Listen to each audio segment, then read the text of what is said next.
welcome to the Silver Lyming. I'm Anne Desjardins, your host, and I really have come to put this podcast out. If you've listened before, you know why. I really do want my best effort to spread hope for those who are going through Lyme and tick-borne illness. Having gone through it myself, I really understand what it takes and God and then some to sometimes heal yourself. And I had a lot of dark days where I really felt like giving up, and I'm just glad that I didn't choose that option because I wouldn't be here now in a healed form to bring this show to you. And again, I really want to just share stories about those who have gotten better and give you guys a little bit more insight into Lyme and tick-borne illness, and something that's on my mind because I've had quite a few people reach out to me this week. So we know we're in the fall right now. It's a pretty active season for ticks. And I just want to reiterate, if you do find a tick on you, save the tick so you can send it in for testing. That's a lot easier to do than it is to get accurate testing on people, unfortunately. And I know that you might be freaked out if you find it on you and you're kind of grossed out. You just want it to die and flush it and do whatever, but you're getting rid of your evidence, so to speak.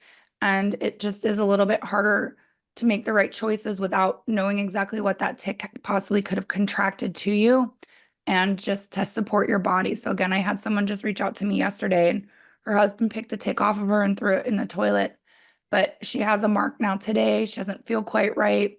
The doctor is giving her some antibiotics to help, but again, it would have been a little bit more useful information to know exactly, again, what that tick could have given to her. So if we could have tested the tick. So do yourself a favor if you're hearing this and you happen to be on the unfortunate side that finds a tick, save it. And there are places you can send it to get confirmation whether it was sick or not. Because if it's not sick, you don't really have anything to worry about. You don't necessarily need to take antibiotics. But if it is, then obviously you want to go ahead and get yourself treated properly. So that's my word of advice for today. And then also with my show today, I have a little bit of a deviation from someone sharing that they've gotten better, but I have someone who's really important to me, who really helped me on my journey. And I'm really incredibly grateful that I met her. She is part of the PA Resource Lyme Network community like me. And that is where I first came into contact with Rita Rhoads. That's my guest today. She's a nurse practitioner who helps people with Lyme and tick-borne illness. And I really accredit my healing as much as I did to Rita's guidance and tutelage to help me know how to fix myself better. And I was really honored that she was willing to be here as a guest on my show today. So thank you, Rita, for coming to share some time with us. I know that you're really busy. I know just from being a patient of yours in the past, like your waiting list is probably 3 to 4 months long. I don't know if I'm assuming that's probably still the case, if not longer. There's just not enough qualified people like you who are ILADS trained, who really understand tick-borne illness to help treat people. And your lines get very long because, as we know, 400 to 600,000 people a year are infected in our country alone. And so that's just quite a large population looking for help to get through this. So again, thank you for taking time out of your schedule to come here and talk with us. And if you don't mind, please just do tell us a little bit more about yourself and how you became involved in Lyme and tick-borne illness. I would imagine maybe you didn't set off when you started your schooling to come into this. Maybe you did. I don't know. But if you could share with us, that will be awesome. Well, thank you very much, Anne, for inviting me today. It's a privilege to be here, and hopefully somebody can get some things out of this podcast that will help them. So when I went to nursing school and nurse midwifery school and nurse practitioner school, nobody knew anything about Lyme disease. It hadn't been a diagnosis yet. I graduated in the 70s. So it was before Lyme, Connecticut, and that epidemic occurred. But as time went on, I was doing a family practice. I was delivering babies. And as time went on, 2 of my children became ill. I have 5 children, and the middle 2 became ill. My son was 11 and my daughter was 9, and they both got ill the same year, but with very, very different symptoms. He was just terribly fatigued, like ridiculously tired. And she had a lot of stomach symptoms. And of course, I assumed they didn't have Lyme disease. By this time, we knew about Lyme, and they had had tick bites, but I didn't know that you could get Lyme without having a bullseye rash. Because every tick bite they got, they were checked for a bullseye rash. Once a week, we checked the last bite to see if there was a rash. I had no idea that if they didn't have a bullseye rash, they could still have Lyme. So my daughter, when the doctor diagnosed her with H. pylori of the stomach, and my son, the doctor diagnosed him with Epstein-Barr and strep through his body. Well, they were both put on antibiotics. He was put on doxycycline for 6 weeks, and he was a tiny bit better, but not a whole lot. And he was tested for Lyme, and it was negative. But of course, that was the hospital-based Lyme test. Mm. My daughter was not tested for Lyme. She was tested for H. pylori, which was positive. And instead of giving her like about 3 or 4 weeks of antibiotics, somehow, through God's guidance, somebody made a mistake and gave her 4 months of antibiotics. Okay. And she was fantastic because the same antibiotics that treat H. pylori treat Lyme. Okay. Flagyl treats cystic Lyme. And I believe she was on Augmentin, and that treats the spirochetal form of Lyme. And so she was absolutely fine for 2 years. And then he was getting worse, and she got ill again. And I just couldn't figure out what in the world was wrong with these two that they felt so awful. Meanwhile, Ann Johnson, who's a functional medicine practitioner in my office, was giving lectures on people being tired and all the things you could look at as diagnosis for being tired. And one of those was Lyme disease. And she had been looking into the fact of that Lyme tests are often negative when you have Lyme, and about the neurological issues that can occur with Lyme and all the other symptoms that we know of today. So fast forward, my daughter's 17, my son's in college in Virginia, and I went to Virginia one week to give a lecture on something related to health and illness. Don't ask me what. And he came to my lecture, and he's shaking. And he's 19. I'm like, Jay, didn't you eat? He goes, my blood sugar's fine, Mom. I shake like this all the time. Okay. And this light bulb went off in my brain. I'm like, oh my goodness, he has neurological Lyme. So I looked for an out-of-the-box lab to test him. And sure enough, he was positive for Lyme, and that became his journey. Once he was positive, I decided I was testing my daughter also, and she was positive. So now all I know is that they have Lyme. I don't know that they have all these other co-infections. So we went, I looked for a doctor that was willing to do natural and medical, because I believe in a combination of natural and medical. We had to go to Rockville, Maryland, and that was where Dr. Fishman, Dr. Mosiani were. And of course, there they ran more tests, and we found out that, what co-infections they had, and it became a very long journey. Well, as the journey's progressing, and my children were getting a little better, I'm begging Dr. Mosiani to come up to Pennsylvania to start a Lyme clinic up here, because we're sending patients to him. And that's okay if you have a car, but I'm sending Amish patients to him. Yeah. And they have to pay a driver for a day. So there's hundreds of dollars. Plus they're missing work for a day. There's another 100 and some to $200. Plus they're paying the fee at these doctors' offices. And as we all know, professionals charge a lot of money. So you were looking, that many years ago, we're talking about, many years ago. Even then, I think the fees ran, $450 to $500 for a visit. Mm. So I kept begging him. It took a year and a half of begging him when he finally said, so Rita, why don't you start treating Lyme disease? And I said, who, me? He goes, yeah, you know what you're doing. Just do it. And I said, okay, are you going to get a Pennsylvania license to be my consultant? He said, sure. And that was the beginning of it in 2007. I opened a day. I imagined it was a day a month. That was my vision, because I just had gotten my master's in public health from Johns Hopkins. I intended to go into research in maternal child health. I was done delivering babies. I was getting older. And I envisioned that one day a month, I would see Lyme patients. So he would come up, and the whole 8 patients from up here that he was seeing would show up, and he would give them a visit and make a plan. And I would see them the following month and make sure they're following the plan and consult him if I needed to. And the following month, he would come up again. We might have another patient or two. Well, when the word got out that we were seeing Lyme patients, it became Friday noon to Saturday evening. He would stay overnight. It was just packed, so it became the point where I was doing their initial visits, not him, because they needed to be ready to roll by the time he hit here. Well, it just kept expanding and expanding and expanding. We tried to stay part-time, but I really was seeing patients Monday all day, Wednesday afternoon and evening, Friday evening, Saturday all day, and it was growing. That was when we moved into the new building that we're in now, which is across the street from where we were, and we're full-time here, Monday through Friday, and we're full-time. When COVID hit, I quit Saturdays, decided I didn't want them back, but Yep. we're here full-time Monday through Friday, seeing patients with tick-borne illnesses, or I like to say vector-borne illnesses. Not everybody comes to me was bit by a tick. We had one person that was bit by a biting fly on the Gulf Coast. So her most likely diagnosis was leishmania. If somebody comes back from Costa Rica and their eyeballs swelled and they were bit by something, they probably have Chagas disease. One patient I got had come back from a trip to Africa with a tick embedded in her belly button. Her blood needed to be sent to the CDC, and I needed to tell them what I was looking for. And her symptoms were very similar to Rocky Mountain spotted fever, which is a rickettsia. So I said I was interested in finding out if she had any African rickettsia, because her fever was 105, and the Wow. ER told her she'd get over it.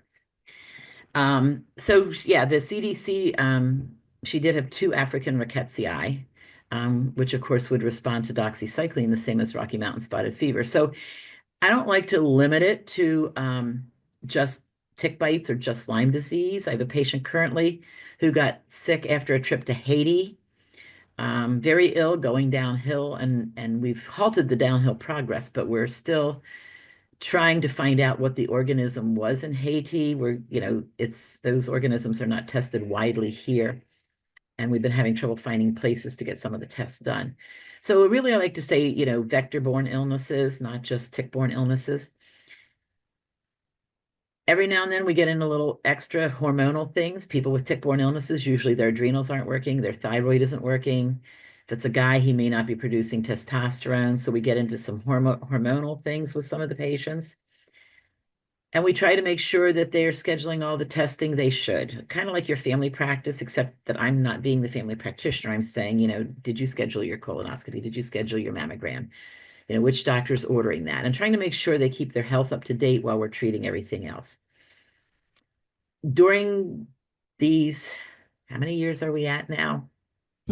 17 years or something treating Lyme, other than just offhand treating my kids. We've seen a lot of success stories. You have the nuts that are really hard to crack, that you're really trying to find the key, and then you have the ones who respond a little better. One of the things, speaking as a practitioner to patients, is we try to make a plan with you, a plan that you can be agreeable to. I really prefer if the patient does both medical and natural. If somebody refers the medical and only does natural, I just warn them that it might take them longer to get better. Mhm. If they do only medical and refuse the natural, I really kind of grit my teeth and go, are you sure you don't want all that other help out there that's out there? Because medicine doesn't have it all. Yeah. But yet we will follow what the patients do. I just give them, like, here's what's going to happen if you take this route. Here's what's going to happen if you take this route. You're welcome to change your mind at any time. What I don't like is for the patient to agree but go home and not do it. Yeah. And then they come in and they aren't following the plan. They need to be honest about what they can do and what they can't do, what they will do and what they won't do. And Yeah. then they need to be honest when they come in about what they're actually doing. Because I cannot help somebody who is not following the plan and not letting me know. My goal is for you to feel the best you can. And that can't be unless we have an open, honest conversation. So that's kind of my little thing to patients, maintain that open communication. Yeah. And I think you're bringing up also another good point. Like when I first started treatment, I'm a lot further along this road now, but at that time, like I was really afraid of herbals for whatever reason. Like not afraid, but like I didn't think that you could put the two of them together. So I really like that you're calling that out because herbs just enhance what the antibiotics are doing and really help the body in ways antibiotics can't do. And I've often thought about antibiotics have like one space mission and that's all that they know how to fly. And so you take them and that's what they do their mission. But herbs coming more from God um, are much more multifaceted and can really help the body in True. so many ways. And they're not just there to kill, which a lot of times that's what antibiotics space mission is to kill, kill, kill, kill, kill. But the herbs are much more adaptogenic, where they can really help the body not kill everything, just target the bad stuff specifically and leave the rest intact, and also add some help for the immune system and support Right. for the body. Yeah, so none of the antibiotics actually boost your immune system, but neither do they ruin your immune system. Yeah. The only way they ruin your immune system is if you let them ruin your gut. But if you're Yeah. taking the antibiotics we tell you to, if you're taking other supplements that help to heal the gut and keep it healthy, then the antibiotics won't ruin your gut. But that's a whole effort on itself, getting a gut test, knowing what you need in your gut. The other thing with herbals, and it kind of scares me, some people go, well, I'm just self-treating with herbals.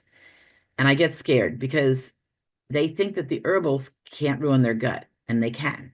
You're still killing good bacteria along with bad bacteria. You still need your probiotics. You still need other things to keep the gut healthy. And some of the herbals can actually damage the liver. People don't realize that.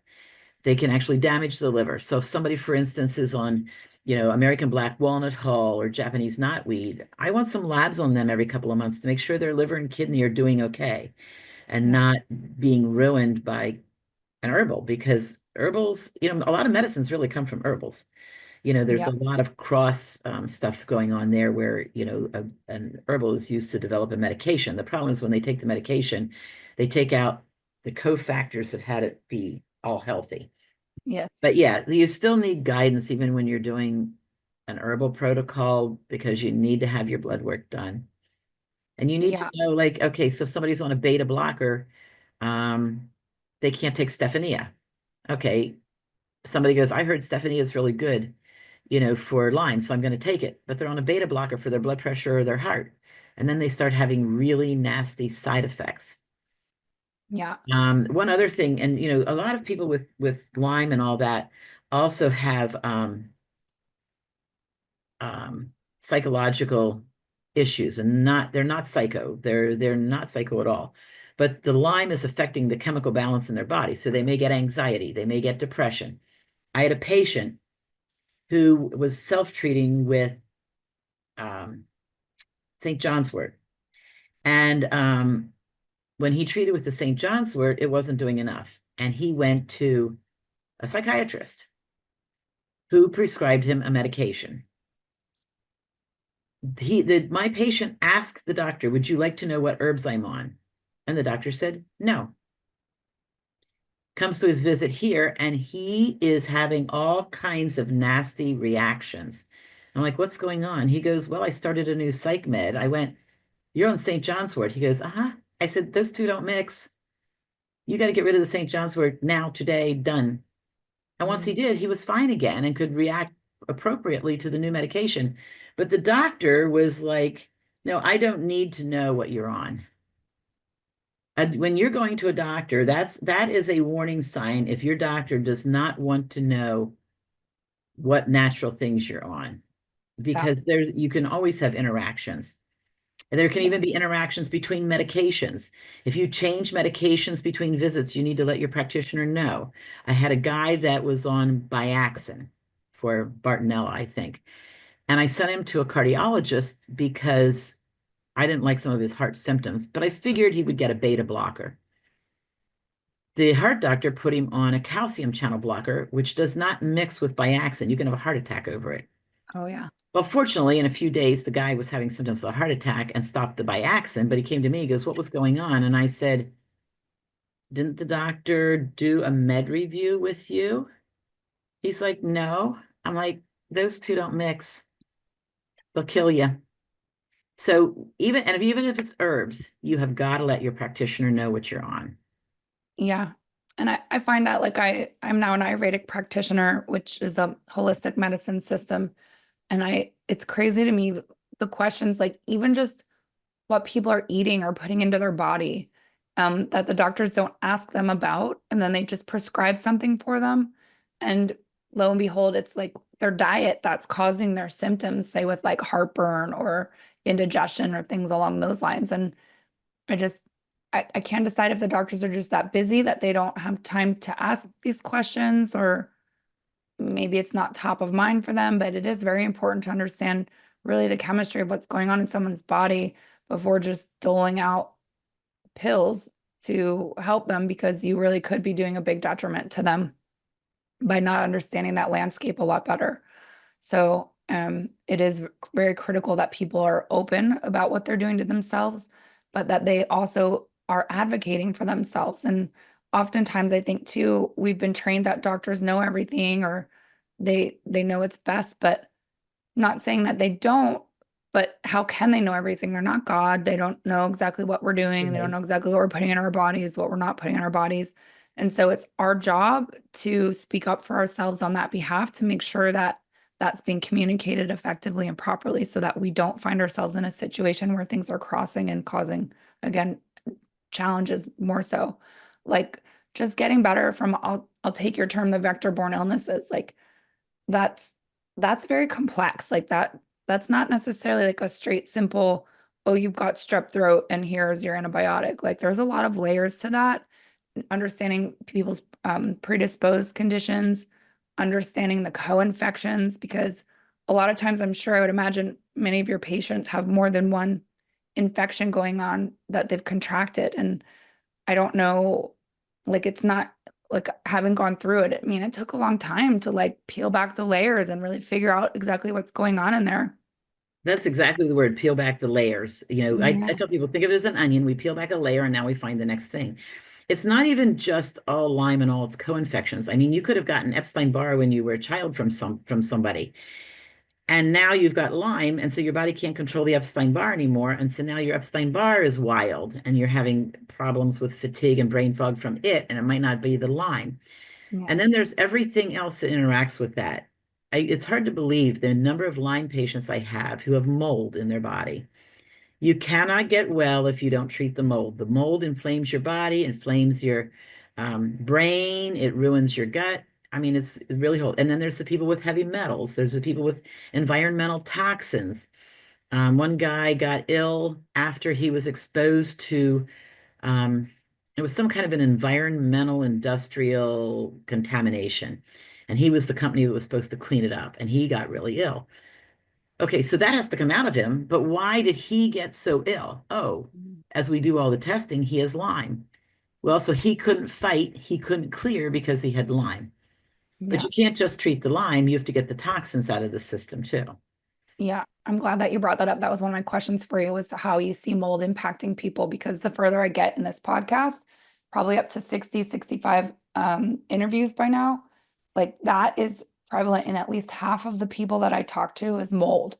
Mhm. And how do you like, can you speak to how you get mold out of people's bodies? Is it a quick, easy Sure. thing? Like what? You need to do something that's going to kill the mold first, and then you have to get it out of the body.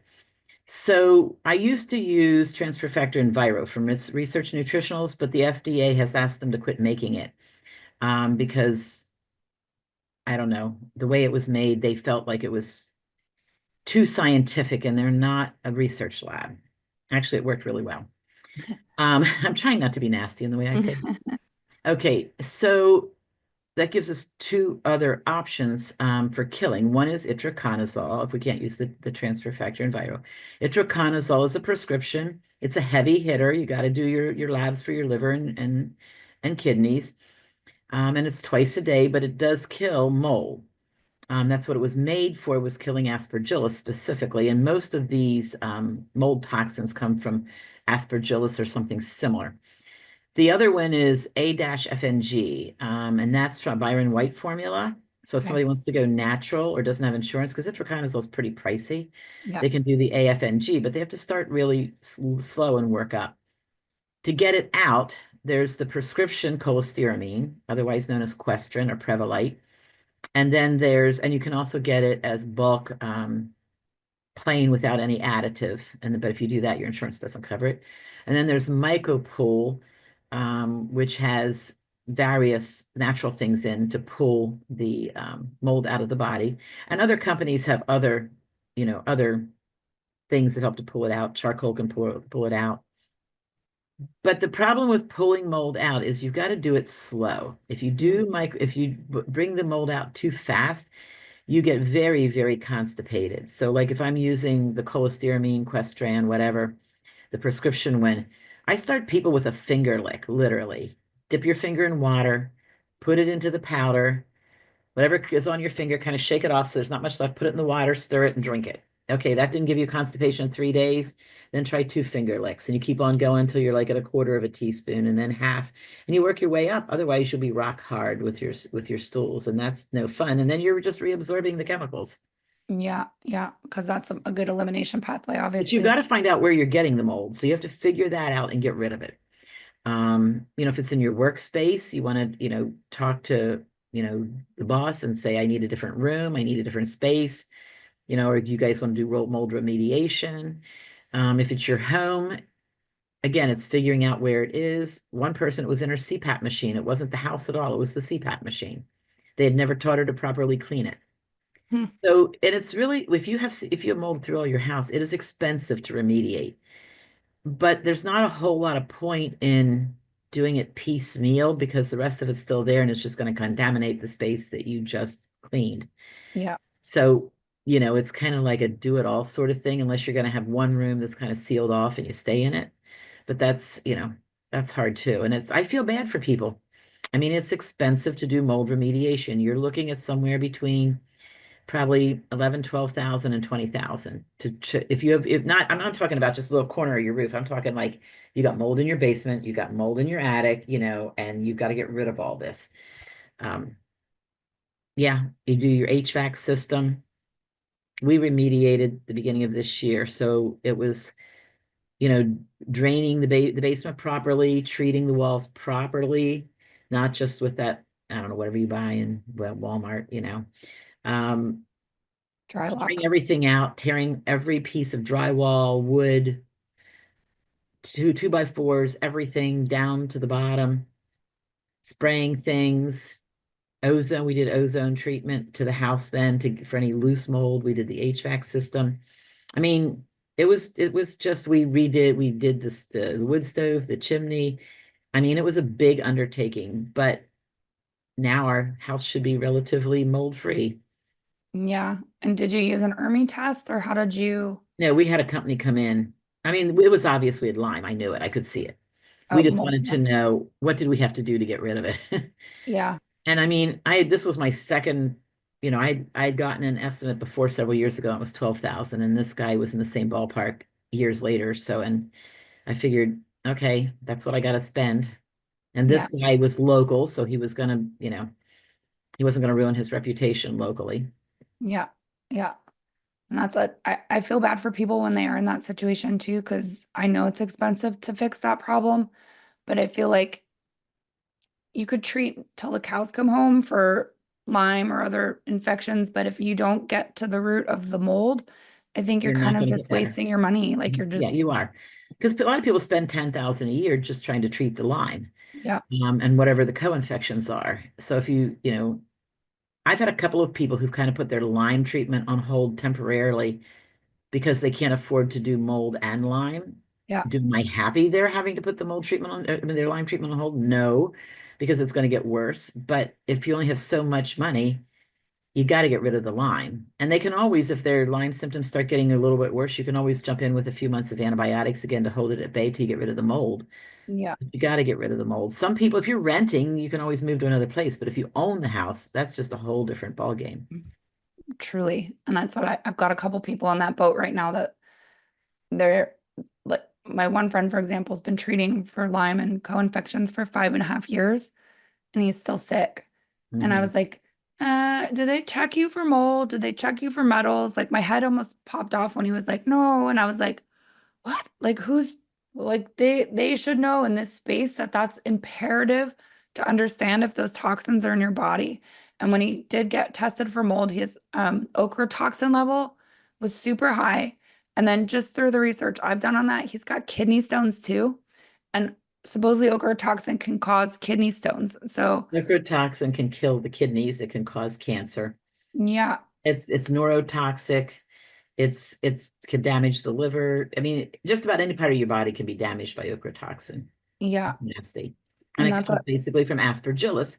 So mhm. itraconazole is great, but you got to get rid of your source. Yeah. And that's what I keep telling him. And I know he's overwhelmed and he's got other family members now that are showing symptoms and testing positive for Lyme. And I'm like, it's this mold issue. Like, I think really if you get that resolved, the rest of it will Fall in resolve place a lot itself in a easier. sense. Hmm.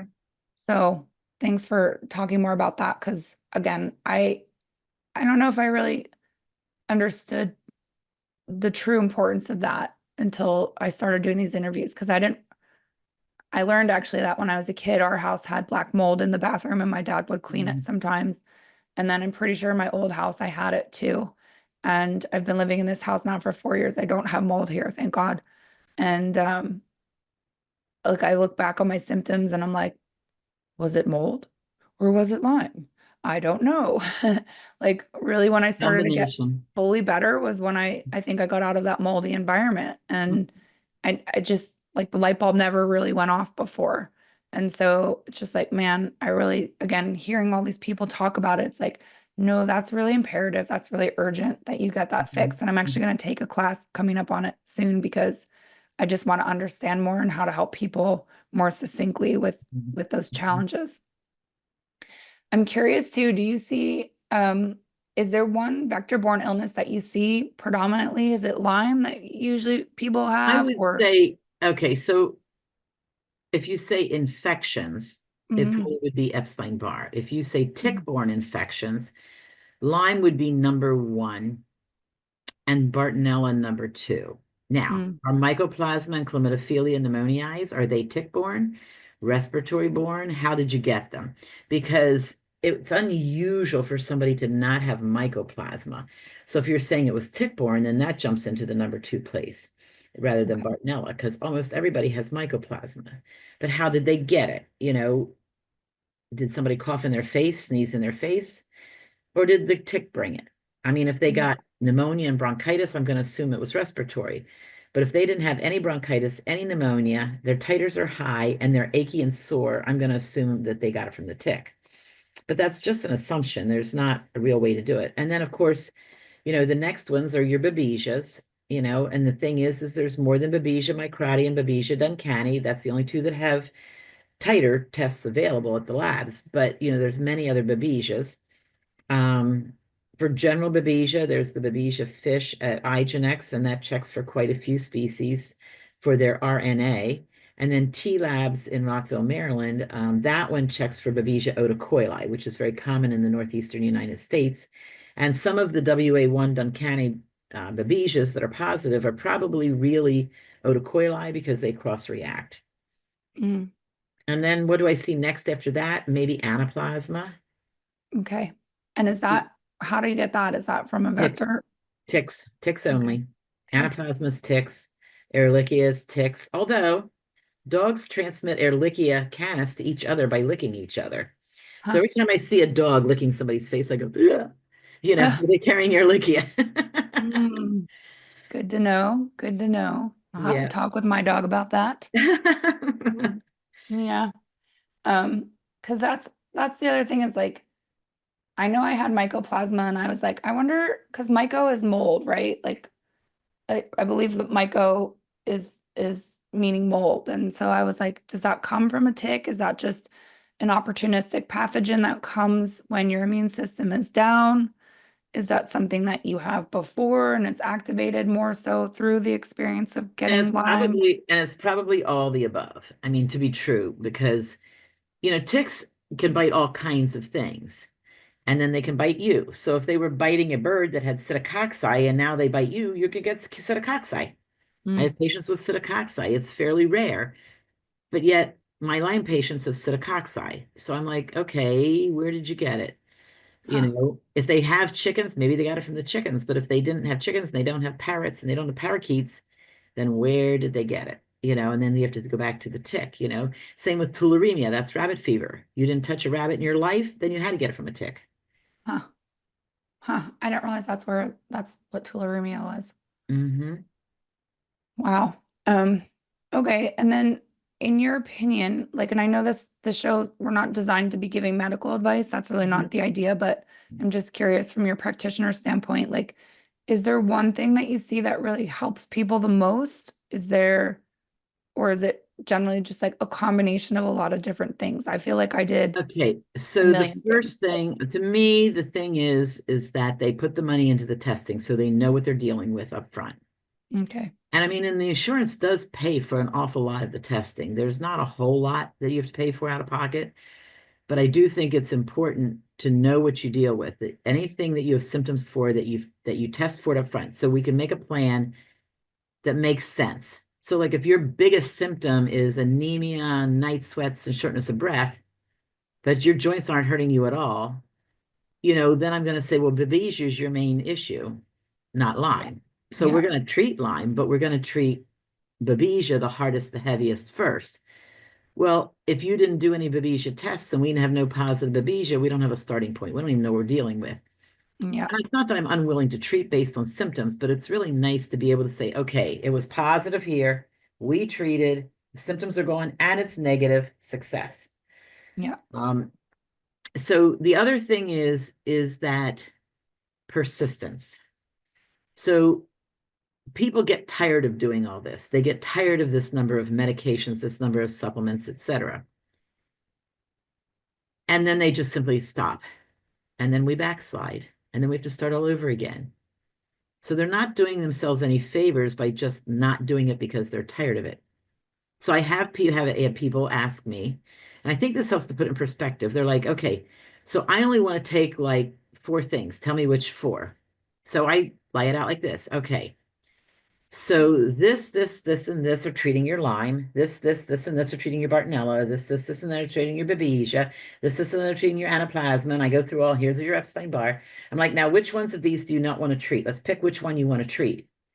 And they just look at me and they go, uh, I guess I'll do it. Mm, Because I can't decide for you which one you don't want to treat. yeah. You only want four meds, you're gonna have to pick an illness and treat that one and let the rest go. Yeah. And I mean, that's a hard space to be put in, right? Like I've gone through it and I know I used to have alarms on my phone to like tell me when it was time to take this, tell me when it's time to take that, la la la, like every day over and over and over and over. It gets really tiring and changing your diet, changing your lifestyle habits, changing pretty much every cell in your body Mhm. because that's pretty much what you have to do sometimes. And it is cumbersome and overwhelming. And then you've touched on something else too in terms of the financial expense, right? Like I I often look back and I'm like, I don't know how I did it. Like I'm just so grateful that God, like I was in debt and it sucked and I was really embarrassed about that, which compounded my own stress, which is really not good to do, but I still had a way to get to where I needed to go. But for people who are going through it, like it is really expensive and how would you prioritize that? Like you just treat the one that's more impactful on them at that moment in time Usually, or usually, and then I try to see, okay, so if I'm going to treat babesia, if I use azithromycin as part of my plan, that's covered by insurance. And it will also take off a layer of Lyme and a layer of Bartonella and a layer of Mycoplasma. Is it going to get rid of them? No, but it'll take off a little bit. But it won't do a thing for the viruses. So you have to, and it won't do anything for Anaplasma or Ehrlichia. So you just have to say, what can I do that's covered by insurance, but not everybody has insurance, covered by insurance that will treat some of the other infections. So that's part of how I try and put a plan together so that we're at least touching on something of the other infections, even though we mm, can only focus on one. yeah. And you're also bringing up about insurance. So like I know in Pennsylvania insurance covered some of my stuff, but not everything. And like, can you speak more to that? Like, how do you get in, like, your office will fight to get people covered So through if insurance, it's a but prescription, then we do a pre-authorization with the insurance if they're denying it. But if it's a supplement, it's out of pocket. yeah, And then sometimes we're not successful in getting something approved with the insurance. And then we try and go for a second best. We have no control over what they'll do and what they won't, but they will pay for a fair amount of the meds. It's just a matter of trying to figure out what they're going to pay for and how much. yeah, I think the real fight comes when we want IV antibiotics. That's really, really hard to fight. I see. And like when you're fighting with them, I'm kind of fascinated with insurance companies. Like, how do they know really what people need? Like how do they know what patients need? Well, they have these little diagrams that they look at, and you either fit in it or you don't. And I don't know, but I think they get docked somehow. Their hands are slapped if they approve too many. Okay. That's my opinion. Well, you Because deal with it all we have day. some very clear-cut cases that need IV antibiotics, and they're not doing it. And so then that person's left to foot the bill on their own, and that can be pretty costly. Although I think one thing I noticed when I was going through it is like if I didn't have insurance, sometimes the stuff was cheaper than if I had insurance, which oftentimes Fine. blew my mind too. Good RX will sometimes have some good coupons. Yeah. Yeah. And like, I just don't understand how that could be. Like, how is it not the same cost regardless?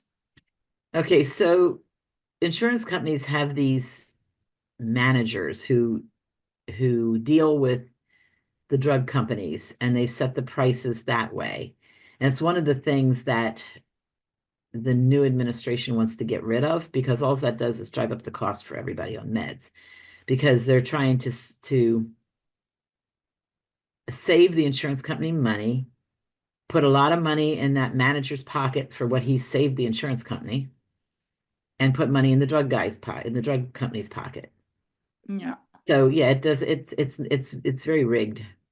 Yeah. Yeah. It never felt fair, I'll tell you that much, Yeah. having gone through it. But I know that your office is really good at trying to fight with the insurance. If I mean, I could hear people sometimes arguing with the insurance company, just saying like, this is really what's needed. This is what has to happen. And I'm grateful that there's people like you who can understand and help to navigate it. Is there like a average time span that people come to see you before they get better? It's different for everybody. So if somebody has a brand new tick bite and the tick barely had anything, they may only be with us like a month, it's like they may be gone. But if the tick was positive for something, and then the patient's also positive, because just because the tick has it doesn't mean you have it, Yeah. the patient's also positive. I've seen some people get rid of some infections in 6 months, but I would say most people get multiple types of infections, and they're with us anywhere from 1 to 3 years. Yeah. But you're not coming in every month for 3 years. You're coming in every month till the plan's established. Then we can take it out to 6 to 8 weeks. Then Yeah. maybe we can take it out to 8 to 12 weeks. And then we finally get to the point where it's every 6 months. Just making sure you're doing okay, and then you come in for like an annual evaluation to make sure that you're not missing a return of symptoms and that your labs look good. Yeah.